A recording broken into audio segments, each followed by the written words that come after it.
예, 반갑습니다, 여러분. 예, 초대 감사합니다. 예.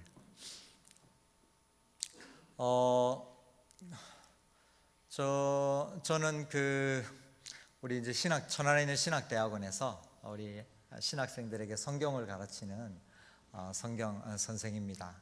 귀한 자리에 불러주셔서 감사하고 또 우리 신일교회 성도님들 섬길 수 있게 되어서 굉장히 영광스럽게 생각합니다.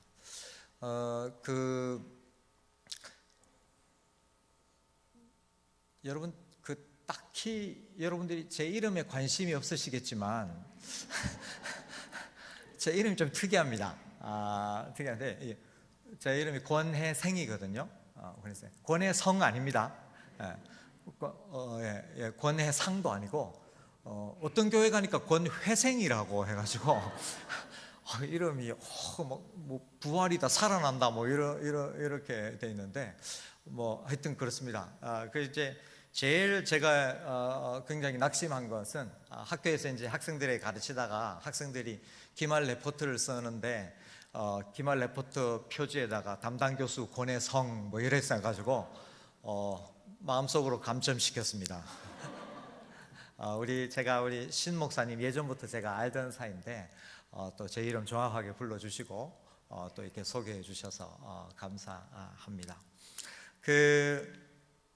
여러분 오늘 제가 듣기로는 우리 신일교회가 무너진 성벽을 재건하라 이런 이 모토로 이 캐치프레이즈를 달고 특별 기도회를 하는 것으로 알고 있습니다. 여러분 혹시 이 질문 어떻게 생각하실지 모르겠는데 지난 기독교 2000년 동안 뭐 여러 가지 교회가 있을 텐데 가장 많이 무너진 교회 이름 혹시 아시나요? 무너진 이 성벽을, 무너진 교회를, 무너진 공동체를 재건을 해야 되는데 너무 많이 무너져 가지고 좀 이게 일으키기가 재건하기가 쉽지 않은 교회가 있는데 혹시 여러분 그 교회가 어느 교회인지 혹시 알고 계십니까? 뭐라고요? 우리 교회라고 그런 거 아니죠 지금? 제가 지금 잘 안 들려가지고 제가 아는 신일교회는 그런 교회가 아닌데 뭔 교회라고 그러셨어요, 그죠? 제가 생각하는 답과 여러분이 생각하는 답이 다를 수 있어요. 이거 뭐 정확하게 답이 내려진 건 아니니까. 근데 제가 여러분에게 도무지 손쓸 수 없을 정도로 심각하게 무너진 교회가 있는데 그 교회가 어느 교회냐 하면은 고린도 교회입니다. 고린도 교회인데 이 너무 많은 문제로 무너져 가지고 웬만한 교회는 하나 문제만 있어도 보통 문제가 아니거든요. 그런데 여러 교회에 일어날 문제가 이 교회에 한꺼번에 다 일어난 거예요. 해도 해도 너무해요. 해도 너무해요. 자, 우리가 알고 있는 대로 이 교회가 어느 정도로 심하게 무너졌습니까? 그래서 이 심하게 무너진 교회를 보면서 오늘 우리는 과연 무너진 성벽을 어떻게 재건해야 되는지 그걸 한번 살펴보려고 그래요. 여러분 이 교회가 우리가 이제 워낙 이 교회가 악명이 높잖아요. 이 문제가 많기로 유명한 교회인데 어떻게 해요? 교인들끼리 서로 나눠서 싸웠죠. 예. 무슨 파가 있었는데 혹시 여러분 뭐 남의 파에 관심이 없지만 우리가 혹시 무슨 파가 있는지 혹시 아십니까? 예, 바울파, 아볼로파, 게바파, 뭐 그리스도파 이래 파파파 이래가지고 서로 나눠져 가지고 서로 싸웠어요, 그죠? 심지어 어떻게 했어요? 성도들끼리 서로 고소하고 난리 났습니다. 너무 너무 음란해가지고 사도 바울이 진짜 걱정할 정도로 음란한 문제도 있을 거예요. 그 다음에 결혼과 이혼의 문제로 서로 고민하고 있었고 또 성찬식과 애차식 문제로 하고 있고 은사 문제가 일어나가지고 서로 자기 은사가 제일이라고 그러고 상대방의 은사를 비웃고 조롱하고 무시하고 이렇게 각양의 문제들이 있었고요. 또 우상숭배 문제, 우상숭배 음식을 먹는 문제 이런 문제까지 일어났습니다. 어떻게 해야 될까요? 이렇게 문제가 많은 교회는 어떻게 하면 재건할 수 있을까요? 어떻게 하면 일으킬 수 있을까요? 여러분 이렇게 문제 많은 교회의 소식을 사도 바울이 듣고 각양의 문제에 대해서는 각양의 문제에 대한 처방을 내려요. 그런데 이 모든 각양의 처방의 시작과 끝에 이 모든 문제를 해결할 수 있는 기본 원리를 딱 앞뒤로 딱 제시하고 난 다음에 각양의 문제에 대한 각양의 처방을 합니다. 시작과 끝에 그 모든 문제를 해결할 수 있는 기본 원리, 그게 뭐냐면 십자가와 부활입니다. 그래서 고린도전서는 1장에서 십자가에서 시작해서 15장, 16장에서 마치는데 15장에 부활 이야기를 해요. 이 문제는 이래 풀어야 되고 저 문제는 저래 풀어야 되고 요것은 또 이렇게 풀어야 되지만은, 그러나 기억해라, 교회를 재건하려면, 무너진 성벽을 다시 일으키려면은 반드시 기억해야 될 것이 있는데, 하나는 십자가고 다른 하나는 부활이다. 십자가와 부활의 신앙만이 사람을 살리고 교회를 살리고 가정을 살리고 무너진 것을 일으키는 핵심 원리다. 이걸 이제 이야기하고 있는 거예요. 그래서 오늘 제가 저는 우리 신일교회 처음 왔는데 우리 그 앞에 이제 여러분들 찬양을 하는데, 오늘 제가 그래서 부활 이야기 할 거예요. 오늘 부활 이야기 할 건데, 오늘 찬양을 하는데 십자가를 찬양하네요. 찬양 인도자신가요? 네? 전도사님. 전도사님 선곡이, 아니 제가 뭐 사전에 어떤 뭐 그걸 정보가 없었는데 앞에 찬양을 십자가로 하고 말씀을 부활로 하니까 여러분 이게 굉장히 참 감사해요. 감사해요. 우리가 물론 이제 이 말씀 끝에 기도할 때 여러분이 아마 우리 교회를 위해서, 가정과 개인을 위해서, 여러 가지 문제를 위해서 기도할 겁니다. 각양의 문제는 각양의 문제대로 하나님 앞에 아래서 하나님께서 이 해결해 주시도록 기도할 수 있어요. 그런데 성도 여러분 기억하십시오. 그러나 그 중심에 십자가와 부활이 있어야 됩니다. 십자가를 믿는 믿음, 부활을 믿는 믿음으로 성도는 문제를 해결합니다. 그래서 오늘 고린도전서에서 십자가로 시작해서 부활로 마칩니다.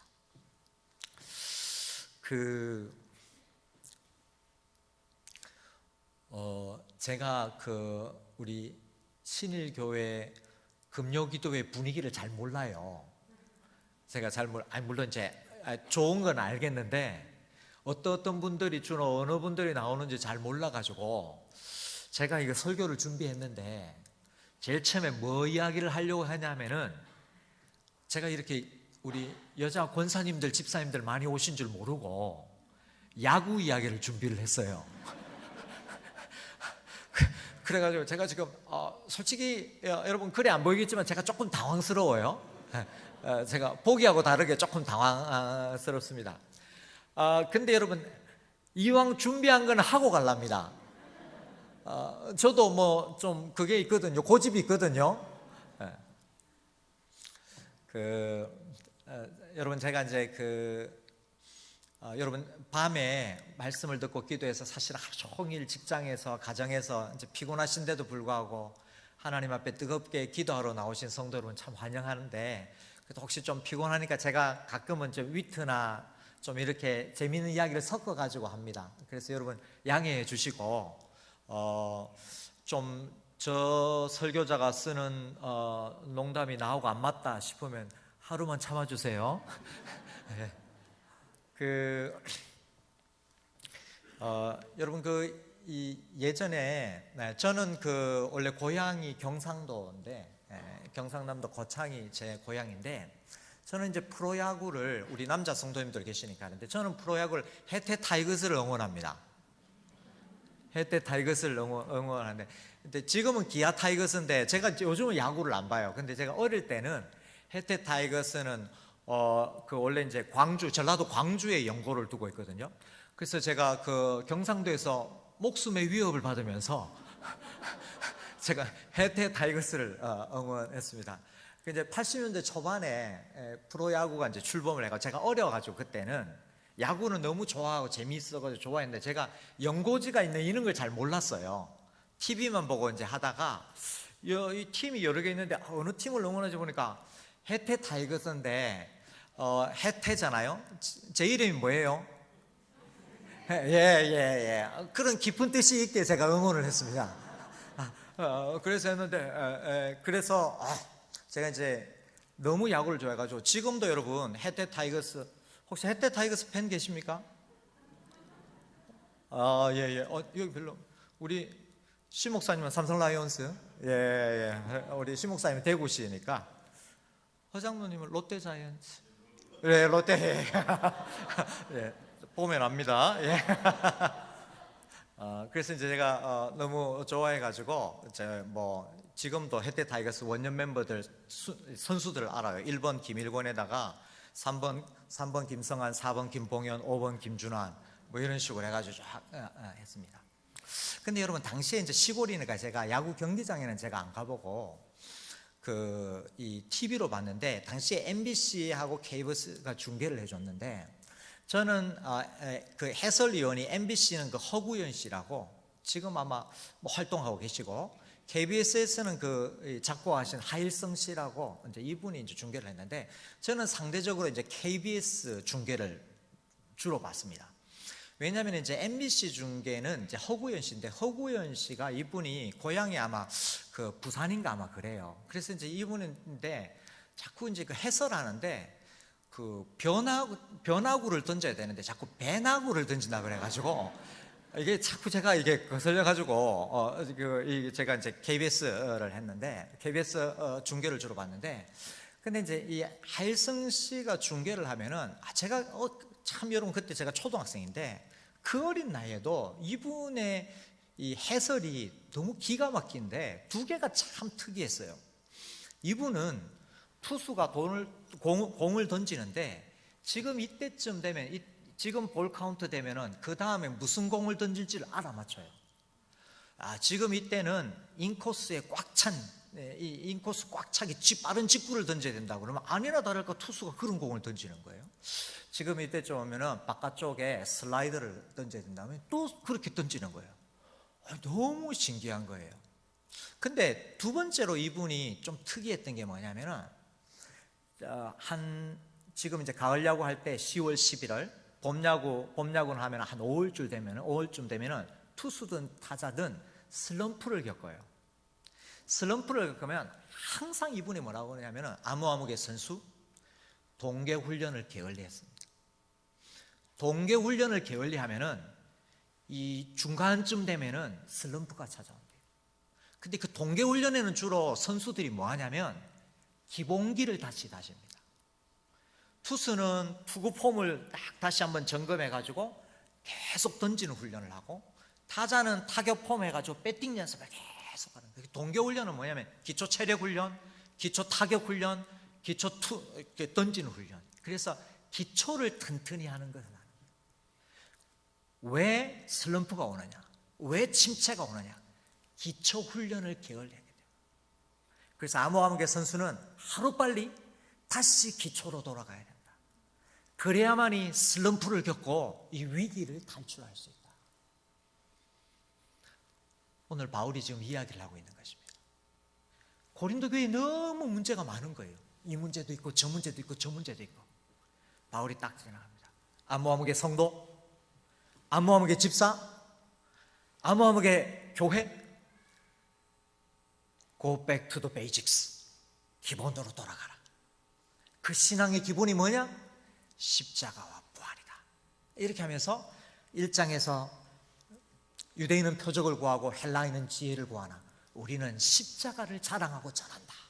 이렇게 1장에서 이야기하고 15장에서는 이제 부활 이야기를 하는 거예요. 여러분 제가 아직 부활 얘기 시작 안 했습니다.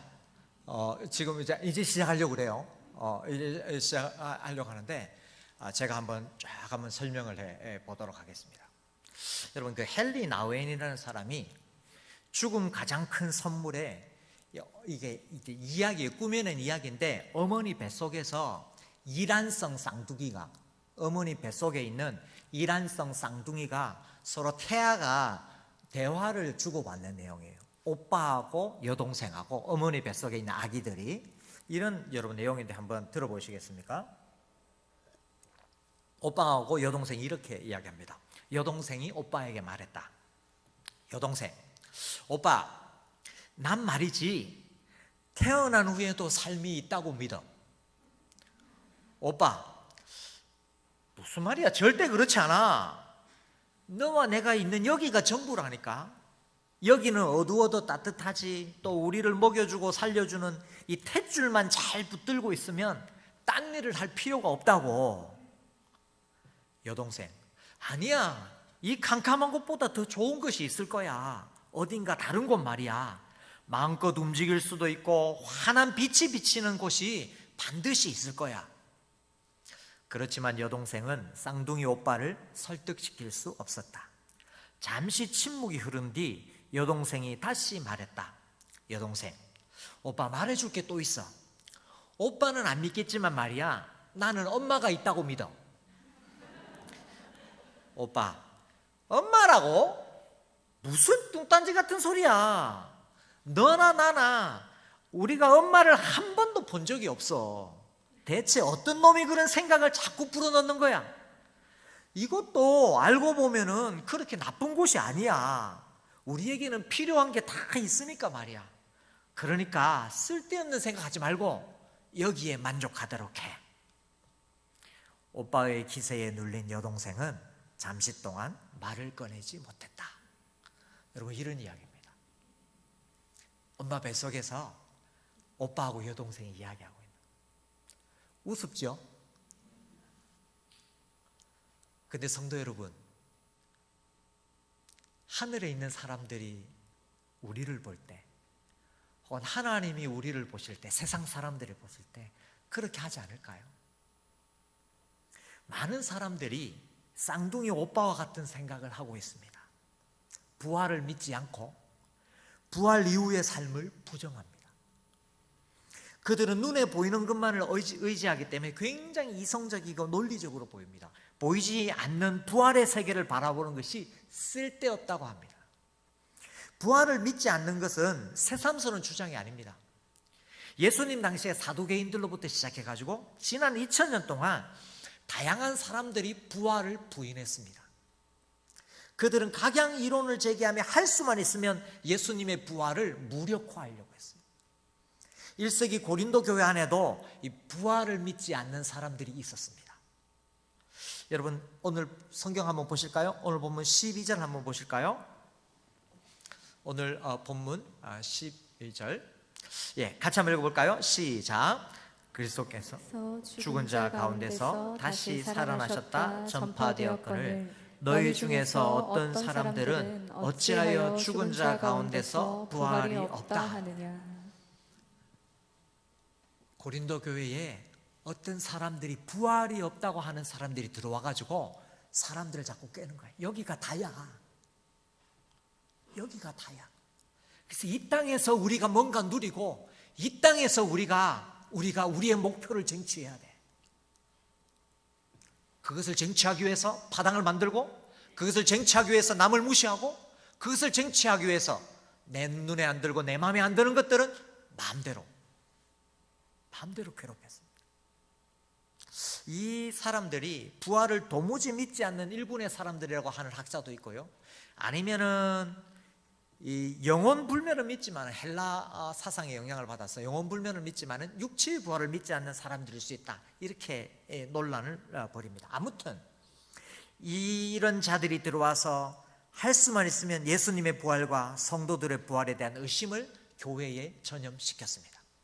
그래서 바울이 이 15장 전체에 걸쳐서 부활이 얼마나 확실한지, 예수님도 부활하셨고 우리도 부활할 것이라는 게 얼마나 확실한지 5개의 근거를 가지고 하나하나씩 설명하면서 성도들에게 부활을 심겨주고 있습니다. 부활은 사실이다. 그러므로 부활이 사실이기 때문에 우리의 눈이 달라져야 되고, 우리의 마음이 달라져야 되고, 우리의 삶이 달라져야 된다. 이걸 이제 이야기하고 있는 거예요.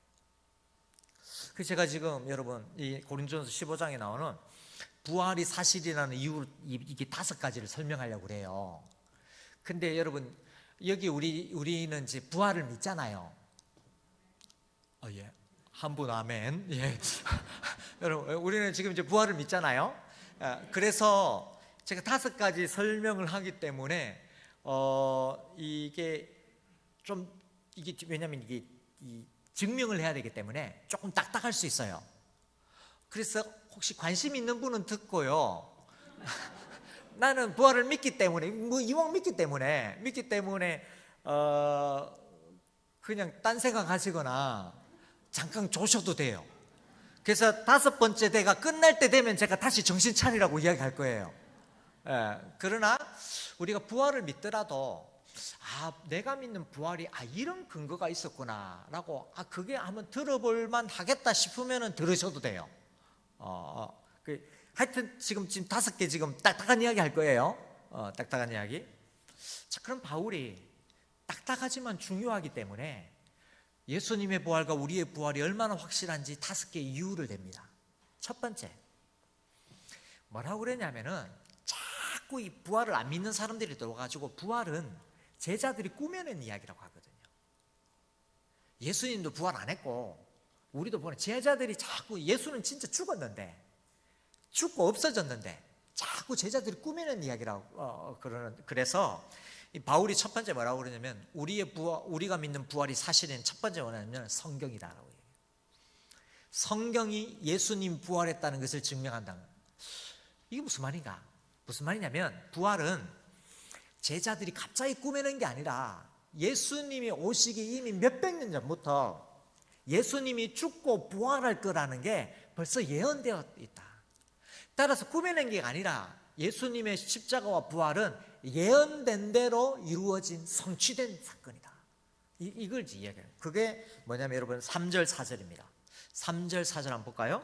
3절 4절 15장 3절 4절 우리 여자 성도님들이 한번 읽어주실까요? 15장 3절 4절 시작. 내가 받은 것을 먼저 너희에게 전하였노니 이는 성경대로 그리스도께서 우리 죄를 위하여 죽으시고 장사 지낸 바 되셨다가 성경대로 사흘 만에 다시 살아나사. 성경대로 장사 지내고 죽으시고 장사 지내고 성경대로 살아났다.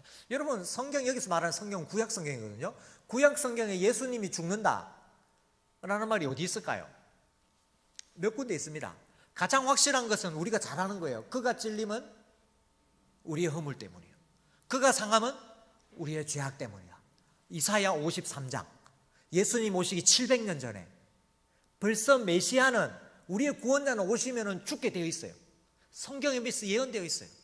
그럼 예수님이 부활하신다는 것은 어디 있느냐? 그것도 구약성에 몇 군데 있는데 가장 대표적인 것이 다니엘서 12장 보면은 이런 말이 있습니다. 예수님 오시기 400년 전에 예언된 거예요.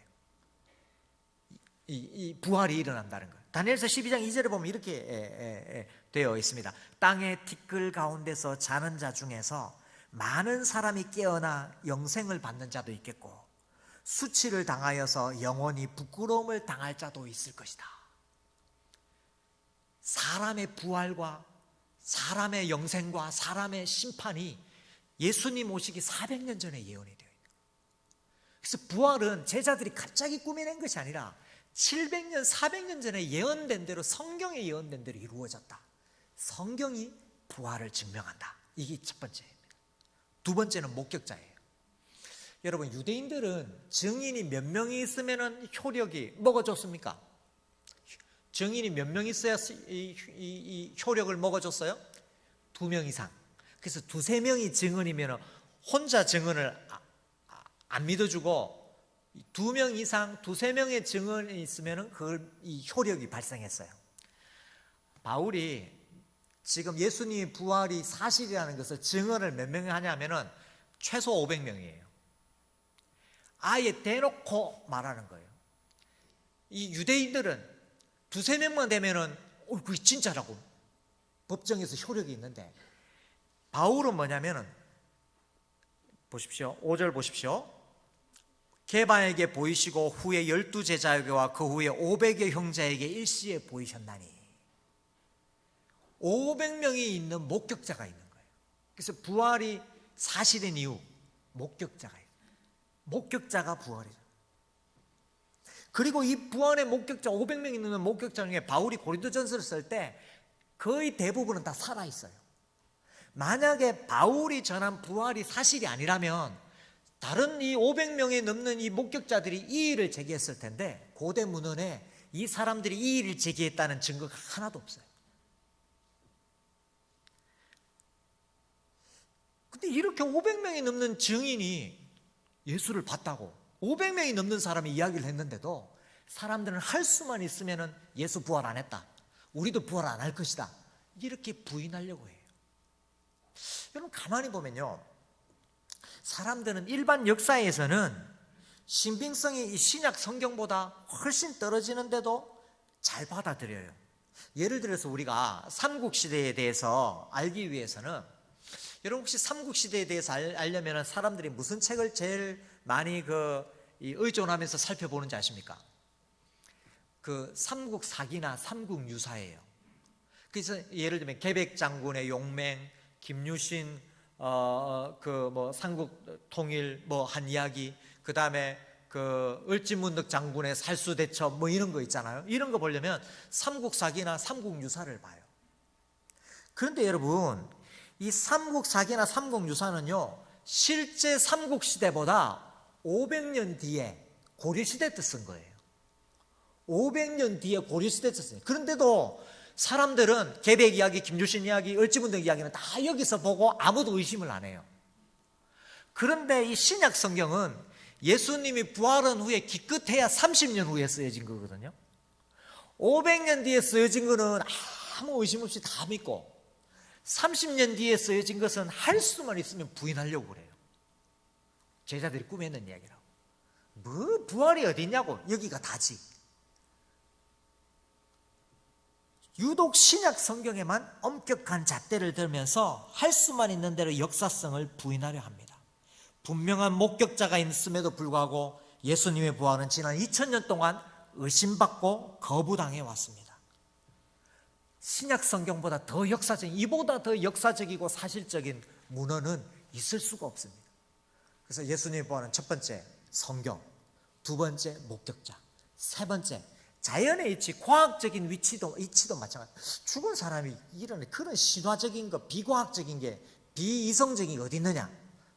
바울이 이것도 딱 집어냅니다. 한번 보여줄까? 그러면서 이것이 얼마나 자연의 이치에 합당한 일인지, 부활이, 죽은 자가 부활하는 것이 얼마나 자연의 이치에 합당한 것인지를 35절, 36절에 나와 있습니다. 여러분 35절, 36절 보실까요? 이번에는 우리 남자 성도님들 한번 읽어주실까요? 35절, 36절 시작. 누가 묻기를 죽은 자들이 어떻게 다시 살아나며 어떠한 몸으로 오느냐 하리니, 어리석은 자여, 내가 뿌리는 씨가 죽지 않으면 살아나지 못하겠고. 그렇죠. 씨는 죽어야 순이 나고 줄기가 자라서 열매를 맺습니다. 죽음이 끝이 아니라 새로운 생명이라는 것이 식물이 보여줘요. 씨앗이 죽고 열매가 나오듯이 사람도 육의 몸이 죽고 신령한 몸으로 살아난다고 합니다. 따라서 부활은 자연의 이치에 맞지 않는 이상한 현상이 전혀 아니라는 말입니다. 오히려 지극히 합당한 역사적 실제고 자연의 이치입니다. 첫 번째 성경, 두 번째 목격자, 세 번째 자연의 이치, 네 번째 제자들의 변화된 삶. 이게 또 예수님의 부활을 증명합니다. 바울은 논리적으로 한번 생각해 보자고 그럽니다. 만일 예수님의 부활이 없으면 모든 기독교인들의 믿음은 헛된 것이 됩니다. 또한 복음 전파는 사기입니다. 복음을 전하기 위해 수고하고 애쓰는 사람이 가장 불쌍한 사람입니다. 예수님의 제자 중에 그 누구도 부활을 증언해 가지고 복음을 전파해서 소위 세상적으로 잘 되었다는 기록이 없어요. 돈을 벌거나 높은 자리에 올랐다는 사람이, 제자가 없습니다. 제자들은 한결같이 부활을 증언하기 위해 재산과 가족을 버리고 죽음을 불사했습니다. 예수님의 12사도 중 대부분은 순교했습니다. 살아있을 때도 모진 고생과 갖은 핍박을 당했는데요, 그리고 마침내 그리스도의 복음을 위해서 장렬하게 순교했습니다. 부활이 없다면 왜 이렇게 했을까요? 바울도 마찬가지입니다. 만약 부활이 사실이 아니라면, 그가 목격한 것이 허상이라면 과연 그는 그렇게 살 수 있었을까요?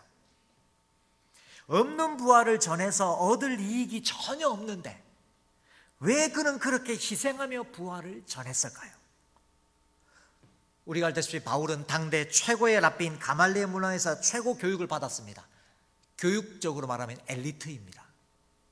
학벌 좋은 엘리트였습니다. 다메섹 여러 회당에 가져갈 공문을 대제사장에게 청할 정도로 바리새인 중에서는 리더의 역할을 했습니다. 그러나 부활하신 그리스도를 만나는 우리가 아는 대로 온갖 어려움을 당하며 부활의 증인이 되었습니다. 굶주림과 추위와 헐벗음으로 고생했고요. 수없이 옥에 갇히고 매를 맞고 여러 번 죽을 고비를 당했습니다. 이전에 자기가 가지고 있던 모든 지식과 자격을 배설물로 여기고 그리스도를 아는 지식을 가장 고상하게 여긴다고 고백했습니다. 왜냐하면 그는 부활하신 예수님을 분명히 보았고 자신도 부활할 것이라는 분명한 확신이 있었기 때문입니다. 따라서 제자들의 삶이 부활을 논리적으로 증명합니다. 그들은 예수님의 부활을 목격하였고 자신들의 부활을 확신했습니다. 그래서 참고 바라고 헌신했습니다. 첫 번째 성경, 두 번째 목격자, 세 번째 자연의 이치, 네 번째 제자들의 삶. 이제 거의 다 했습니다, 여러분. 자, 이제 여러분 딴 생각하시는 분들, 조시는 분들 이제 돌아오시기 바랍니다. 마지막 다섯 번째입니다. 다섯 번째. 마지막 다섯 번째는 뭐냐? 빈 무덤입니다. 무덤이 비어 있는 거예요. 예수님이 부활했기 때문에 무덤에 예수님이 시신이 없어요. 그래서 여러분 사복음서에는 예수님의 부활을 말하는 복음서는 그냥 부활하신 예수님이 제자들 만났다 이야기하면 되는데 그렇게 하지 않고 한결같이 여인들이 방문했을 때 무덤이 비어있는 이야기로 예수님의 부활 이야기를 시작합니다. 왜냐하면 예수님이 확실히 부활했기 때문에. 오늘 본문에도 바울이 뭐라고 그러냐면 예수님이 장사 지낸 바 되었다가 살아났다고 그랬습니다. 장사 지낸다는 말은 우리가 요즘 이런 말 잘 안 쓰는데 무덤에 묻는다는 말입니다. 예수님을 무덤에 묻었는데 살아났다. 그럼 무덤에는 어떻게 돼요? 무덤이 비어 있습니다. 만약에 여러분 예수님의 무덤이 비어 있지 않으면 어떻게 되냐면은 예수님이 무덤 속에 그대로 있으면요, 예수님의 무덤은 유명한 성지가 됩니다. 예수님을 믿는 모든 사람들이 예수님의 무덤에 순례객들이 와 참배를 해가지고 굉장히 유명해졌을 거예요. 그런데 그런 무덤이 없어요. 그리고 그 무덤에 참배객들이 왔다는 고대 문헌이 아무것도 없습니다. 왜? 예수님이 부활하셨기 때문에 무덤이 별로 의미가 없는 거예요. 그리고 초대교회 사람들은 안식구 첫날에 매주 모여서 떡을 떼고 예배를 했어요. 다시 말하면 이 안식구 첫날, 예수님이 부활한 날에 기독교에서 아주 중요한 핵심적인 사건이 벌어졌기 때문에 이날 모인 거예요. 부활이 없다면 안식구 첫날에 모일 이유가 없는 거예요. 따라서 무덤이 비어있다는 것이 예수님이 부활하셨다는 것을 증명합니다. 이 다섯 개, 성경, 목격자, 자연의 이치, 제자들의 삶, 빈 무덤. 고린도전서에서 바울이 이 다섯 개의 이야기를 들으면서 예수님은 확실히 부활했고 당신과 나도 우리도 부활할 것이다, 이렇게 이제 이야기를 하고 있습니다.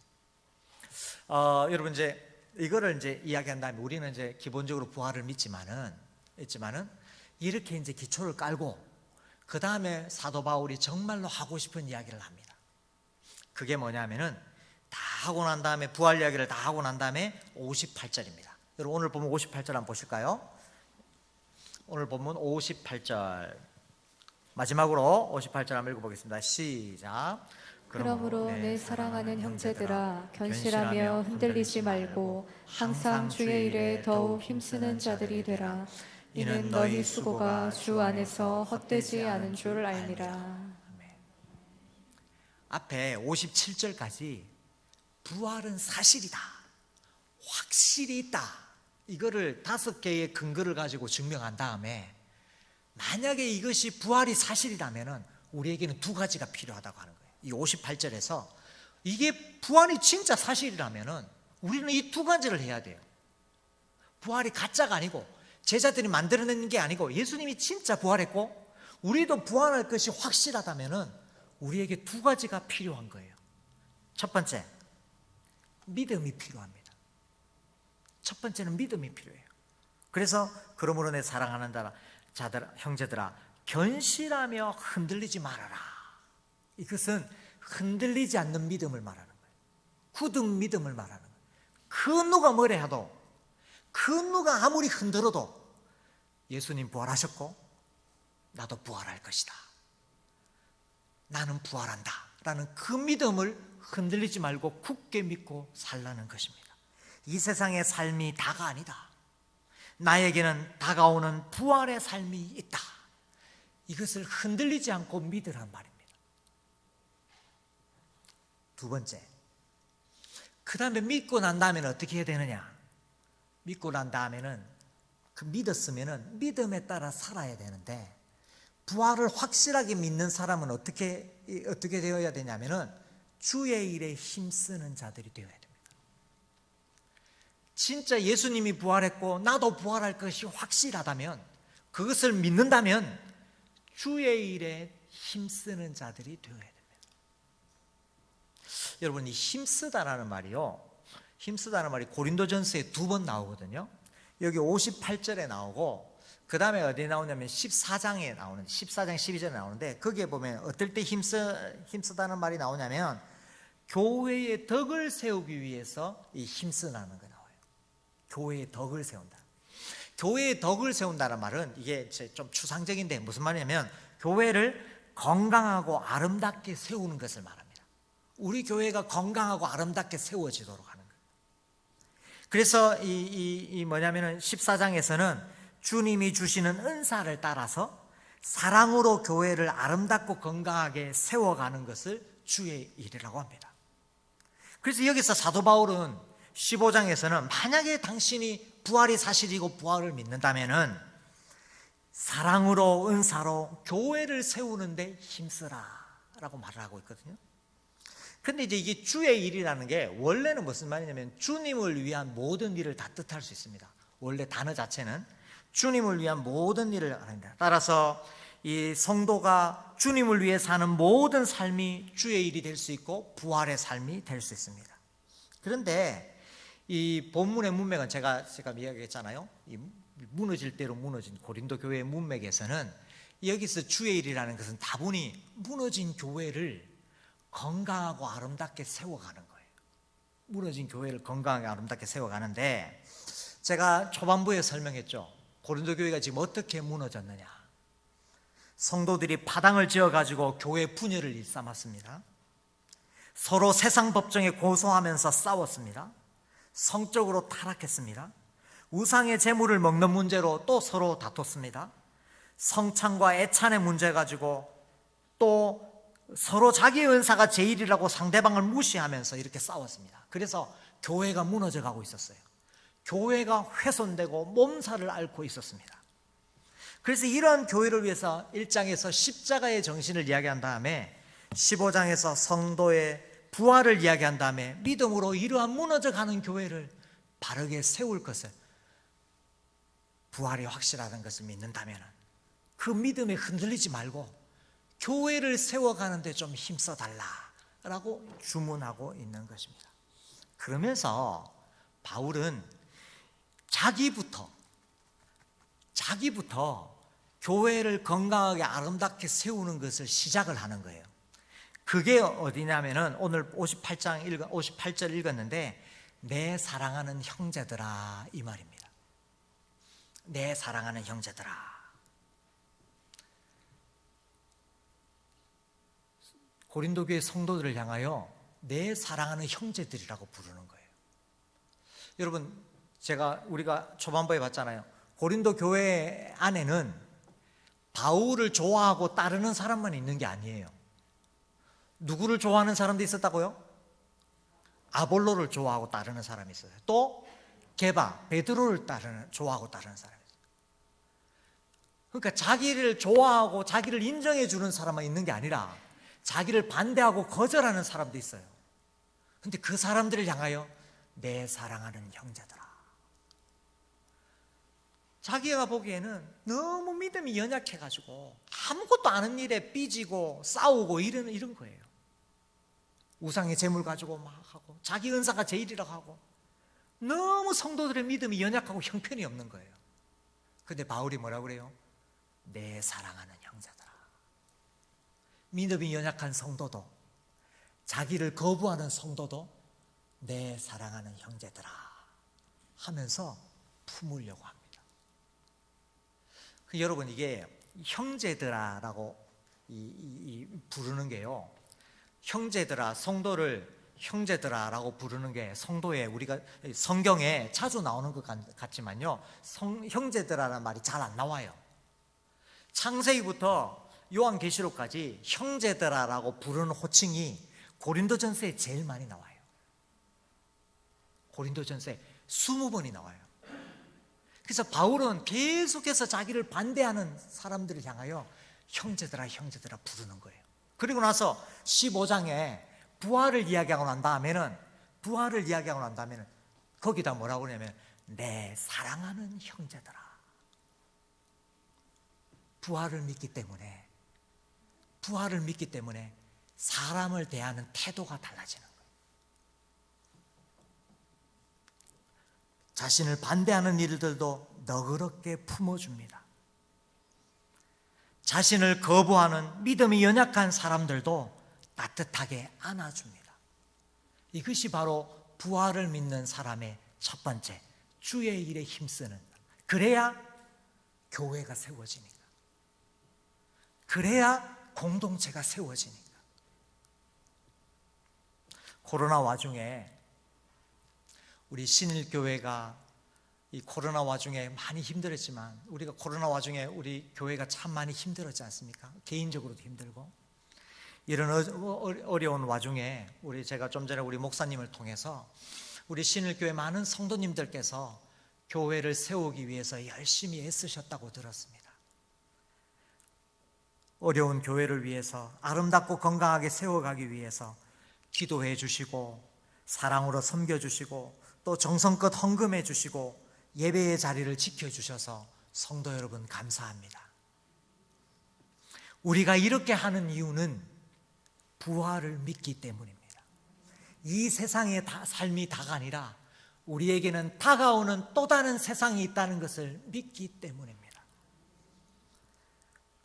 그 또 다른 세상, 다가오는 세상에서 어떻게 해요? 주님께서 우리의 수고를 알아주십니다. 주님께서 우리의 수고에 상이 있을 상을 주실 것을 믿기 때문입니다. 그래서 오늘 58절에 보면은, 뒤에 보면 어떻게 했습니까?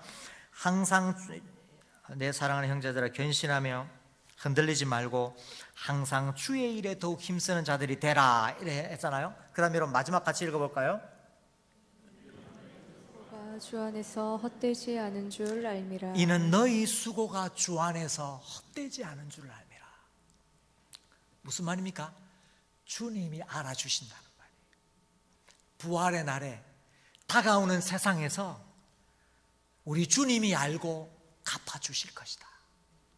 그러므로 교회를 건강하고 아름답게 세우는 주의 일에 힘쓰는 자들이 되라.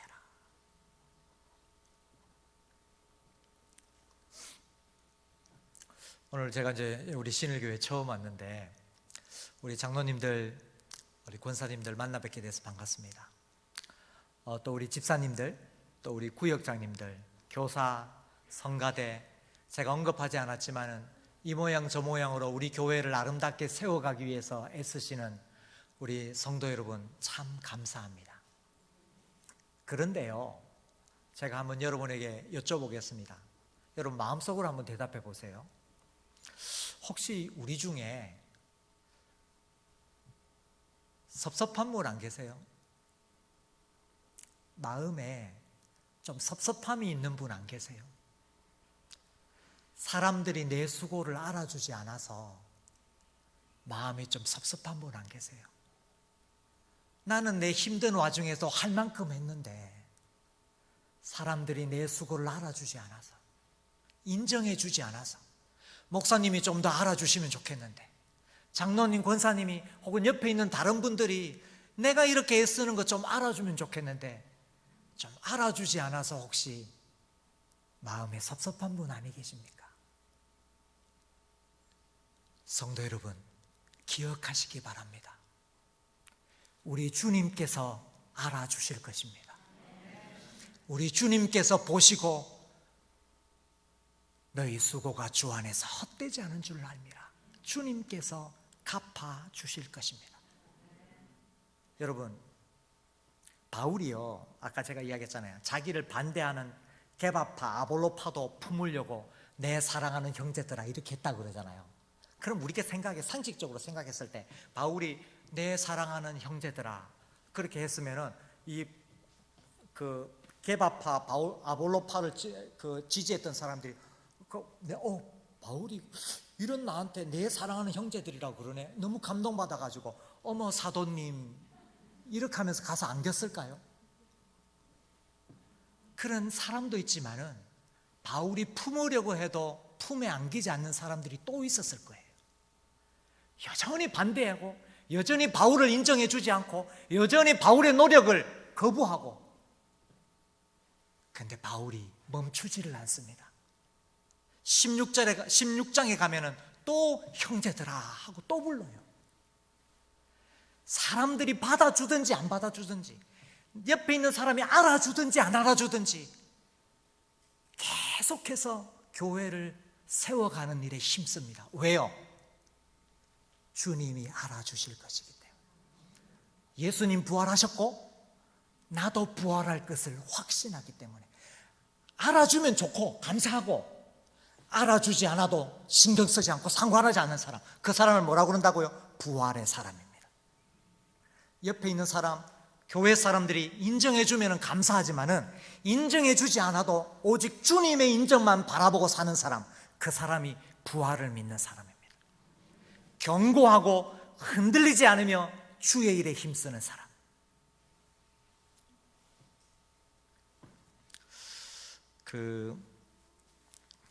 여러분, 이야기 하나 하고 마치겠습니다. 목사님 원래 이래 금요기도에 듣는 태도가 원래 이래 좋으십니까? 원래 이 시간 되면 원래 좀 피곤하고 그죠? 하는데 너무 집중을 잘 하시네요. 감사합니다. 집중을 잘해서 이야기를 하나 하는 건 아니에요. 그건 아닌데 이야기 하나 하고 마치겠습니다. 우리 이제 이 금요기도에 나오신 분들은 신앙생활 비교적 오래 하신 분들이 많아서 이야기를 신앙생활 하는 동안 한두 번 이상 들어보신 분도 계실 거예요. 저는 오늘 이 본문을 준비하면서 이 선교사님 이야기가 생각이 났습니다. 이 선교사님은 헨리 모리슨이라고 하는 선교사님인데 아프리카에서 40년을 선교를 하다가 이제 은퇴를 하고, 나이가 돼가지고 은퇴를 하고 자기 고국인 미국에 이제 돌아오는 거예요. 그래서 이제 그 당시에는 이제 배가 주요 운송선이기 때문에 아프리카에서 배를 타고 이제 뉴욕항에, 미국의 뉴욕항에 이제 돌아옵니다. 근데 마침 자기가 탄 배에 당시에 미국의 루즈벨트 대통령이 아프리카 순방을 마치고 같은 배를 타고 들어왔는데, 여러분 대통령이 해외 순방을 하고 들어오니까요, 뉴욕 항구에 레드카펫이 쫙 깔리고 군악대가 와가지고 빵빠레를 다 우리 대통령이 이제 하니까 하고, 그다음 많은 군중들이 인파가 와서 대통령이 수고했다면서 환영하는 인파가 막 해서 항구가 막 북적북적 됐습니다. 그 이제 대통령 환영 행사가 끝나고 그 많던 사람들, 레드카펫은 다 거치고 군악대니 환영인판이 썰물처럼 싹 빠져나가고, 그 항구에는 이 모리슨 선교사님하고 혼자 우두커니 서 있는 거예요. 우두커니 서 있고, 이 왼쪽에 이 사모님의 유골함, 이 아프리카 선교하다가 먼저 돌아가신 사모님의 유골함을 들고 이 노인네가 이 뉴욕 항구에 딱 서 있는 거예요. 근데 선교사님이 아프리카 선교할 때는 그런 생각이 한 번도 든 적이 없는데 갑자기 마음속에 좀 섭섭하더래요. 마음이 좀 섭섭하더래요. 사람들이 아무도 없으니까. 대통령 환영은 저렇게 북적북적 되는데 자기를 마중 나온 사람은 아무도 없으니까 마음이 좀 섭섭하더래요. 그래서 속으로 뭐라고 그러냐면, 하나님, 저는 아무도 없네요. 그랬대요. 저를 마중 나온 사람은 아무도 없네요. 한다고 했는데 아프리카에서 짜깃단에는 한다고 했는데 저를 마중 나온 사람은 아무도 없네요. 그때 이 모리슨 선교사님의 마음속에 하나님이 이런 마음을 주셨대요. 내 아들아, 너는 아직 너의 진짜 집에 돌아온 것은 아니지 않느냐. 내 아들아, 내 사랑하는 아들아, 너는 너의 진짜 집에 아직 돌아온 것은 아니지 않느냐. 네가 너의 진짜 집에 돌아오는 날, 부활의 날에 레드카펫이 부러우냐? 내가 네 앞에 황금띠를 깔아놓겠다. 군악대의 빵빠레가 부러우냐? 내가 천군 천사에게 명하여서 나팔을 불게 하겠다. 많은 인파가 부러우냐? 그날에는 내가 직접 달려나가서 너를 맞이하겠다. 내 아들아, 너는 아직 너의 진짜 집에 돌아온 것은 아니지 않느냐. 하나님이 이런 마음을 주셨대요. 그러므로 장로님들, 권사님들, 집사님들, 우리 성도 여러분, 혹시 교회를 세워가다가 무너진 교회를 세우고 교회를 섬기고 교회를 건강하고 아름답게 세워가다가 혹시 섭섭한 마음이 들거든. 안 들면 좋고, 안 들면 좋고, 그래도 사람이라 섭섭한, 저는 들어요. 죄송해요. 저 이런 사람인데 저는 좀 들더라고요. 섭섭한 마음이 들 때마다 성도 여러분, 이렇게 자기에게 말해 주십시오. 나는 아직 나의 진짜 집에 돌아온 것이 아니다. 나는 아직 나의 진짜 집에 돌아온 것이 아니다. 나의 진짜 집에 돌아갈 때 내 주님이 나의 수고를 알아주실 것이다. 부활의 사람은 요거 하나 믿고 사는 사람이에요. 사람들이 알아주면 좋고 못 알아줘도 상관하지 않는 사람. 여러분, 이게요, 제가 이제 이렇게 제가 설교하면 다 아멘 하실 줄 알았어요. 아멘 할 줄 아는데, 근데 이게 다음에 닥치면 잘 안 돼요. 그래서 지금 연습을 좀 해보겠습니다. 목사님 괜찮습니까? 예. 여러분, 혹시 괜찮으시면 저를 한번 좀 따라해 보실래요? 괜찮으세요? 예, 귀찮게 해드려 죄송합니다만은 좀 연습 삼아 보겠습니다. 나는 아직 나의 진짜 집에 돌아온 것이 아니다. 나는 아직 나의 진짜 집에 돌아온 것이 아니다. 성도 여러분, 섭섭한 마음이 들 때 우리 주님 만날 부활을 꿈꾸시면서 그것을 자기에게 말씀해 주시기 바랍니다. 그래야 시험 들지 않고 주의 일에 힘써서 나중에 우리 주님께 인정받을 수 있습니다. 이렇게 복되고 아름다운 건강한 신일교회 세워가시기를 주님의 이름으로 축원합니다. 아멘. 기도하겠습니다.